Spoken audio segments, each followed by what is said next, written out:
अपने स्कूल के दूसरे टीचर के साथ भाग गई। खिलाफे पैगंबर कसे रह गुज़ीर कि हर चीज पर मंजिल लकात रसीद। मुस्तफा से हट के जो जिएगा जहन्नम वहां मिलेगा, बेचैनी यहां मिलेगी, बेचैनी यहां मिलेगी, जिंदगी की ख्वारी यहां मिलेगी, सुकून यहां से खत्म होगा। औलाद से हाथ धोएगा, बीवी से हाथ धोएगा, सुकून से हाथ धोएगा, समाज से हाथ धोएगा। दोनों जहान की जिल्लत मुस्तफा की कानून की खिलाफ वर्जी में है और दोनों जहान की इज्जत मुस्तफा की गुलामी में है। की मोहम्मद से वफा तूने तो हम तेरे हैं, ये जहां चीज है क्या लौह कलम तेरे हैं। जितनी मस्तियां करनी है मस्तियां कर ले। मैं कहता हूं हमारा बेटा हमारा लाल किसकी पैरवी कर रहा है? मेरे बेटे किसकी पैरवी करते हैं? इन बेटों से पूछे कि 24 घंटे मुंह में गुटखा क्यों? किसको देखा? मौलाना को देखा, पीर साहब को देखा, इमाम साहब को देखा, गौसो ख्वाजा के बारे में पढ़ा? नहीं तो फिर क्या बात है? किसने तुमको बताया? उसी हालत में मौत आ गई तो कलमा नहीं पढ़ पाएगा। और आजकल तो अचानक मौत आ रही है। नहीं देखा तुमने? कल भी एक क्लिप देखा होगा, एक मुसलमान लड़का है, गले में हार है, सर पे टोपी है और उसका अपना बड़ा बहनोई या बड़ा भाई उसके पांव में मेहंदी लगा रहा है। सब लोग खुशियां मना रहे हैं, सब लोग साहब मुस्कुरा रहे हैं, हंस रहे हैं, औरतें हंस रही हैं। वाह वाह। अब ये भी अपने बाजू को हटा करके साहब समेट करके उसके पैर में यहाँ से पैंट हटा के पांव में मेहंदी लगा रहा है। और अभी ये हाथ में लेके लगाना चाहता है कि चक्कर आया, गिरा और वहीं स्पॉट डेथ हो गया। नहीं देखा तुमने? 2 महीना पहले बरेली इलाके में एक शख्स शादी पार्टी में डांस कर रहा था और डांस करते करते आगे पीछे करते करते चक्कर आया, गिरा, वहीं मर गया। 1 महीना पहले मुरादाबाद इलाके में एक औरत डांस कर रही थी, उसी दरमियान चक्कर आया शादी पार्टी में। चूंकि आजकल खामोशी की शादी तो होती नहीं है, चूंकि उस डकैत सेठ ने जिसने हराम तरीके से दौलत जमा किया वह बड़ा लान बुक किया। 100 स्कॉर्पियो बार बेटे की बारात लेके गया, 10,000 आदमी को वली में खिलाया। तो हम उससे कम है क्या? हम मौलाना है तो क्या हो गया? हम उससे कम है क्या? हम भी लोगों से भीख मांग कर, लोगों से चंदा करके, अपने तालिब इल्मों से, अपने मुरीदों से, अपने पड़ोसी से भीख मांग के हमें भी 10,000 को खिलाना है। हमें भी शानदार लान बुक करना है। जो 10-20 हजार 10-20 साल में पैसा जमा किए हैं तकरीर के नजराने के सबको जमा करके शानदार डेकोरेशन करवाना है ताकि बता दे हम किसी सेठ से कम है क्या? हम किसी सेठ से कम है क्या? ये सोच अगर रखेगा तो जलील और रुस्वा हो जाएगा। वो सेठ के पास तो 50 फैक्ट्री है, तेरे पास क्या है? उनके पास तो 1000 एकड़ जमीन है, तेरे पास क्या है? तू मस्जिद के दरवाजे पे इमाम है तो भीख मांगेगा दूसरों से। तू उसकी पैरवी क्यों करता है? तुम वह सेठ ऐसा लान बुक किया, तुम मौलवी है। हुजूर की सुन्नत पे अमल कौन करेगा? सरकार दो जहां के तरीके पे अमल कौन करेगा? हुजूर चाहते तो अपने 1 लाख सहाबा को जन्नत की ग़िज़ा खिला देते, अपने दामाद अली को सोने का ताज पहना देते, अपनी बेटी फातिमा को जन्नत से जेवरात से सर से लेके पांव तक लाद देते। मैं कोई बताए कि मुस्तफा ने मौला अली को सोने का कोई ताज दिया? 1 लाख सहाबा मक्का मदीना में फैले थे, किसी को आपने खबर दी कि मेरी बेटी फातिमा की शादी होने वाली है? वही 2-4-10 लोग मस्जिद नबी में थे। मक्का के असहाब को खबर ना हुई, न कोई खाने का एहतमाम हुआ। मौला अली ने मुख्तसर सा वलीमे का एहतमाम किया और उसी 10-20 आदमी के बीच में निकाह हो गया। किसका?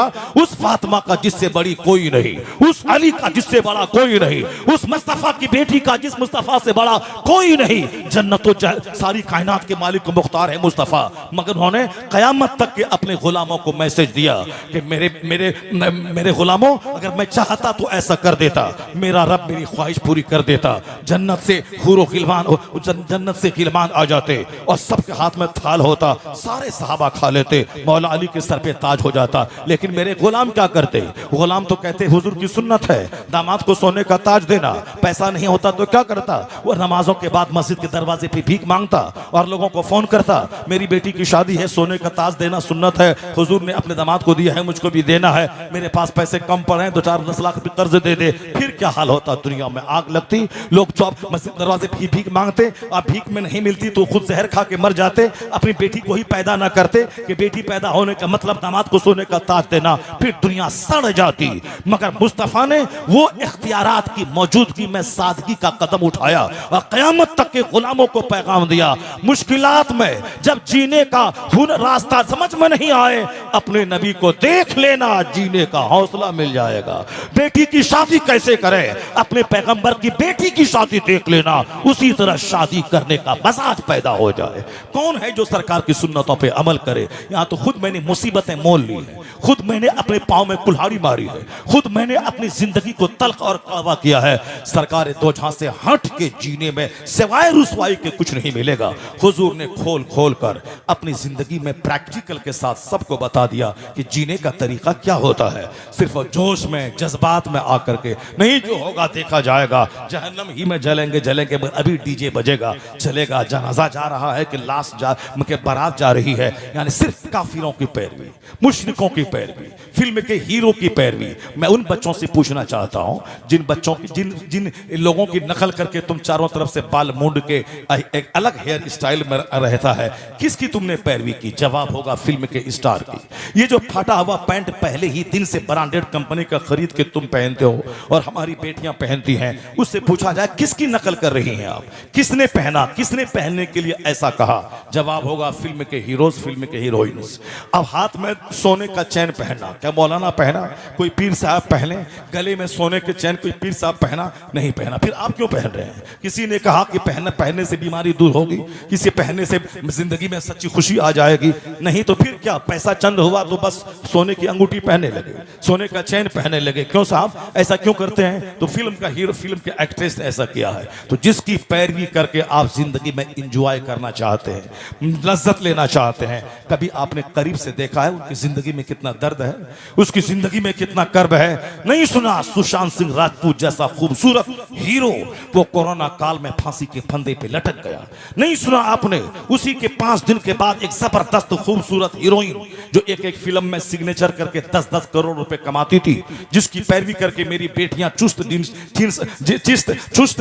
और टी शर्ट पहनती हैं और सर दुपट्टा को आग लगा के अजनबी मर्दों के बीच में घुसती हैं, अपनी हुस्न की नुमाइश करती हैं। पैरवी किसकी? उसकी। आज तो 80 साल की बुढ़िया हमारी जो पर्दे में रहने वाली है, उसके सर से आंचल गिरने के बाद तो ऐसा लगता है जैसे वह जमीन में गड़ जाएंगी, जैसे शर्म हया के मारे जमीन में धंस जाएंगी। इस कदर उस 80 साल की बूढ़ी में ये हया है, और ये 18 साल की लड़कियों में इस कदर बेगैरती है कि सीना तान कर सर उठा उठा के दूसरों के कोठे और छत पे दूसरे छोकरों को तलाश करके इस हालत में गुजर रही है। इस तरह से जीने का हुनर किसने सिखलाया? ये इस तरह से जीने का अंदाज किसने बताया? यही वो फिल्म एलईडी टीवी का करिश्मा है, जिसको देखने के बाद हमारे 16, 12 साल की लड़कियों के बदन में आग लगी।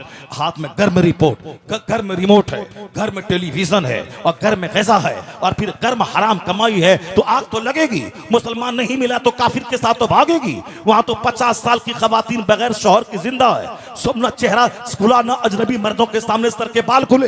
ये 16 साल की सब खिलती हुई कलियां, इसके बदन में आग कहां से लग गई? हराम गज़ा खा के कोई काबा में दुआ करे, दुआ रद्द हो जाएगी।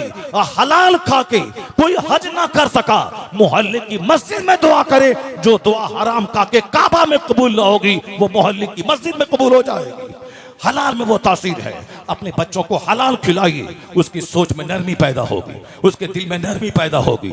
माँ बाप का अदब दिल में रहेगा, आलिम का अदब दिल में रहेगा। इसलिए हराम के चक्कर में, मकान गाड़ी छकड़े के चक्कर में हराम की जुस्तजू मत कीजिए, वरना औलाद ही बिगड़ गई तो आप जिंदा रह के क्या करेंगे? बीवी ही बाकी होगी, दूसरों के साथ भाग गई तो आप जिंदा रह के क्या करेंगे? घर में आग लगी तो आप जिंदा रह के क्या करेंगे? इसलिए जिंदगी में नॉर्मल रहिए, जिंदगी में सिंपल रहिए, जिंदगी में जेंटल रहिए। हलाल का 1 रुपया हराम के 1 करोड़ पर भारी है, इसलिए हलाल का 1 रुपया उससे स्वीकार कर लीजिए, हराम के करोड़ों को थूक दीजिए। जिस गौसे आजम की नियाज खाते हैं, जिस गौसे आजम का लंगर खाते हैं, जिस गौसे आजम की तरफ मंसूब करते हुए कादरी कहलाते हैं, कभी गौसे आजम की जिंदगी का वह चैप्टर तो देख लेते। 40 सिक्के सोने के, डकैतों ने कहा था ना कि ऐसी जगह महफूज था यह सिक्का, मैं देख नहीं सकता था। तुमने सच बोलकर उसको क्यों हमारे सामने जाहिर कर दिया? तुम झूठ बोल दिए, होते नहीं है मेरे पास, हम तो खोज भी नहीं पाते कि कहां था वह सोने का सिक्का। गौसे आजम का तेवर क्या जवाब दिया?